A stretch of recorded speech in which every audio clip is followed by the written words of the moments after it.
नमस्कार, AB news में आपका स्वागत है। खबरों के विस्तार में जाने से पहले डालते हैं सुर्खियों पर एक नजर। पीएम मोदी ने की अपील, मेड इन इंडिया सामान देने पर दें जोर, इसके लिए सभी करें प्रयास।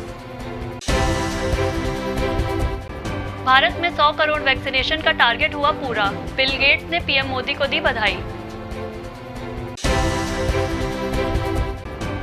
हरियाणा में केएमपी एक्सप्रेस वे पर बड़ा हादसा, 3 महिलाओं समेत 8 लोगों की मौत। गृह मंत्री अमित शाह का जन्मदिन आज, पीएम मोदी और राजनाथ सिंह ने दी बधाई। 23 अक्टूबर से यूपी में कांग्रेस की प्रतिज्ञा यात्रा, प्रियंका गांधी हरी झंडी दिखाकर करेंगी रवाना।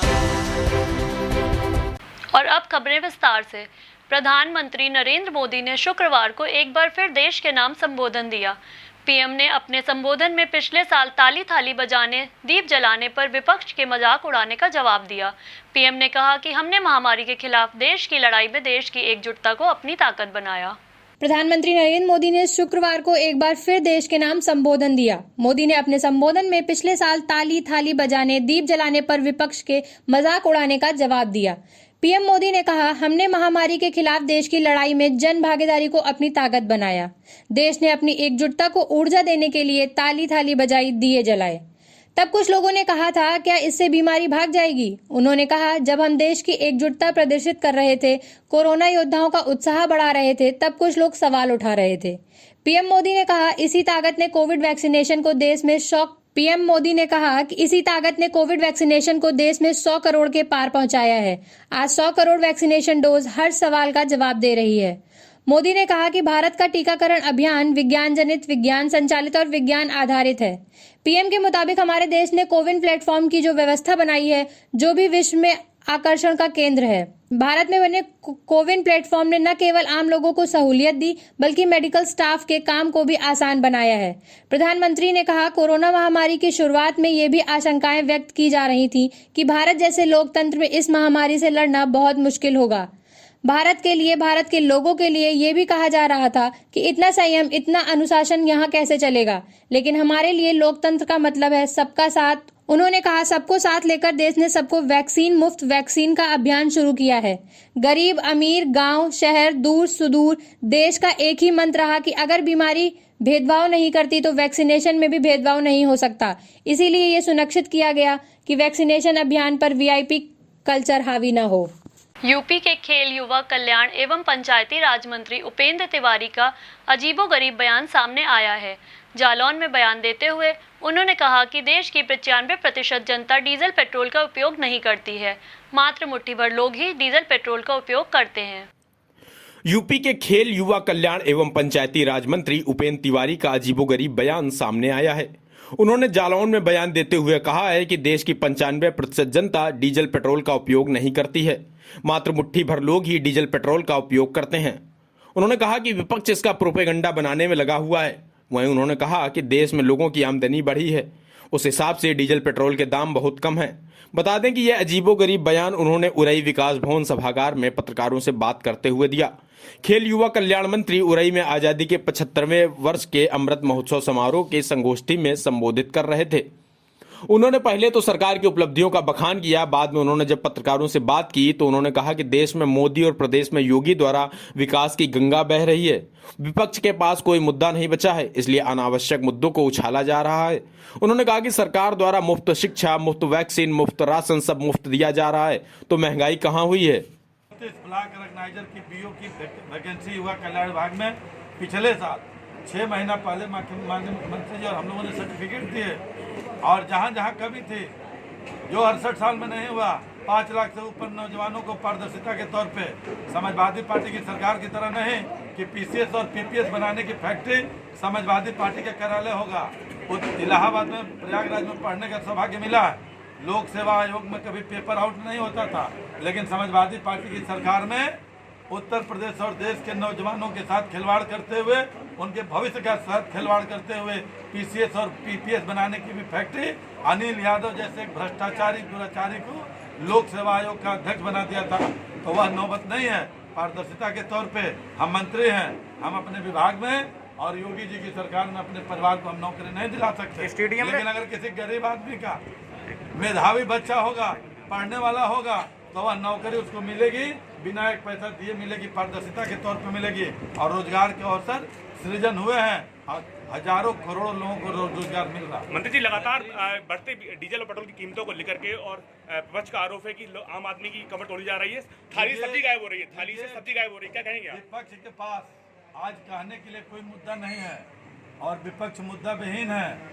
और आप 2014 से पहले का आंकड़ा ले लीजिएगा और आज का आंकड़ा ले लीजिएगा और प्रति व्यक्ति आय मोदी जी और योगी जी की सरकार बनने के पहले क्या थी और आज कितनी है, तो प्रति व्यक्ति आय दुगुनी बढ़ी हुई है, दुगुनी से भी ज्यादा आज बढ़ी हुई है 4.5 साल और 7 साल के अंदर। पेट्रोल की कीमतों क्या कहेंगे आप? और पेट्रोल की कीमत, पेट्रोल और डीजल बिजली की सप्लाई सरकार कर रही है। आज चंद मुट्ठी भर लोग हैं जो 4 व्हीलर गाड़ियों से चलते हैं, जिनको पेट्रोल की उपयोगिता है। आज समाज के अंदर 95% लोग हैं जिनको पेट्रोल की आवश्यकता नहीं है और मुफ्त में आज 100 करोड़ से ऊपर लोगों को मुफ्त में वैक्सीन सरकार ने दिया। आज कोरोना में फ्री में इलाज दिया, घर घर में दवाइयाँ बांटी जा रही है, मुफ्त में दवाई, मुफ्त में पढ़ाई, मुफ्त में सिंचाई और मुफ्त में कढ़ाई, ये सारा सरकार मुफ्त में सरकार ने लिया है।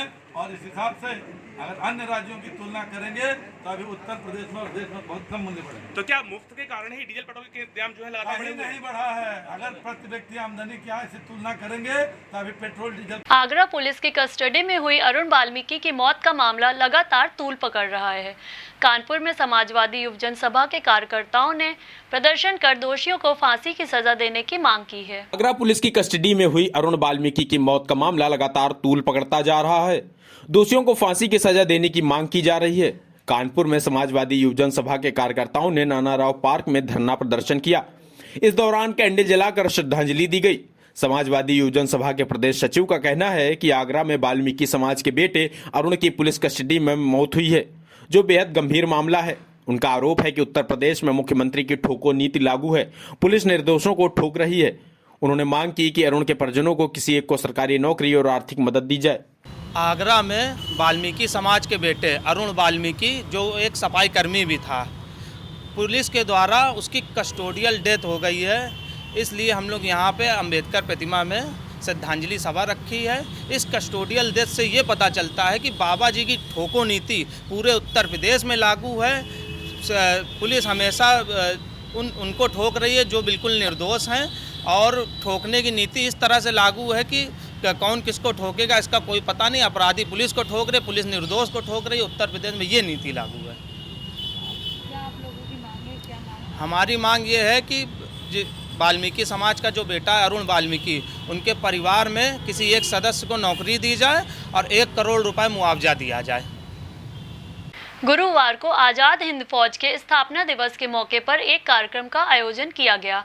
आज़ाद हिंद फौज की स्थापना 1915 में अफगानिस्तान में राजा महेंद्र सिंह ने की थी। नेताजी सुभाष चंद्र बोस ने इसको एक सेना का रूप दिया था। हिंदू मुस्लिम संगठन सहित अन्य सामाजिक संगठनों ने आज़ाद हिंद फौज स्थापना दिवस पर इसका आयोजन किया। बता दें कि आज़ाद हिंद फौज की स्थापना 1915 में अफगान के राजा महेंद्र सिंह द्वारा की गई थी। नेताजी सुभाष चंद्र बोस ने इसको एक सेना का रूप दिया था। इस मौके पर वक्ताओं ने कहा कि आज़ाद हिंद फौज ने अंग्रेजों के अंदर डर पैदा किया था। वहीं आज़ाद हिंद फौज की महान योद्धा कैप्टन लक्ष्मी सहगल ने देश की आज़ादी के लिए साहसिक लड़ाई लड़ी। इस मौके पर आज़ाद हिंद फौज की कैप्टन रही लक्ष्मी सहगल को श्रद्धापूर्वक याद किया गया। जी, आज हिंदू मुस्लिम एकता संगठन, वैश्य महासंगठन और विभिन्न सामाजिक राजनीतिक संगठनों के आज कुछ साथी हम लोगों ने आज़ाद हिंद फौज, जिसका आज स्थापना दिवस है, उसको हम लोग ने आज मनाया है। आज़ाद हिंद फौज 1915 में अफ़गानिस्तान में राजा महेंद्र प्रताप सिंह के द्वारा स्थापित हुई थी और बाद में सुभाष चंद्र बोस, हमारे जो पराक्रमी योद्धा थे स्वतंत्रता संग्राम के, उन्होंने इसको विधिवत ढंग से इसको स्थापित किया, एक सेना का रूप दिया। और 1945 तक, जब तक जापान का पतन नहीं हुआ, तब तक आज़ाद हिंद फौज ने अंग्रेज़ों के दांत खट्टे कर रखे थे, एक डर पैदा कर रखा था, एक ऐसा उसका विकराल पराक्रम का वो दहशत बनी हुई थी अंग्रेज़ों में कि धीरे धीरे करके आज़ाद हिंद फौज ने बर्मा तक, कलकत्ता तक पहुंचने तक में सफल हो गए थे। परंतु 1945 में जापान के पतन के बाद आज़ाद हिंद फौज का भी थोड़ा प्रभाव कम हुआ और आज उसी फौज के महायोद्धा हम लोग के लिए बेहद गर्व की बात है कि आज हम लोग कैप्टन लक्ष्मी सहगल, जो सुभाष चंद्र बोस की बेहद करीबी थी, महिला विंग की वो प्रमुख थी, और आज हम लोग उनके निवास स्थल पे उपस्थित हुए हैं। ये हम लोग के लिए सौभाग्य की बात है कि ऐसी महान योद्धा स्वतंत्रता संग्राम की, जिन्होंने वास्तविक रूप से पराक्रम का स्वाद चखा है, केवल बैठकर बातें करके इन्होंने वाकई युद्ध लड़ा अंग्रेज़ों के खिलाफ, उनके हम लोग आज श्री चरणों पे उपस्थित हुए हैं।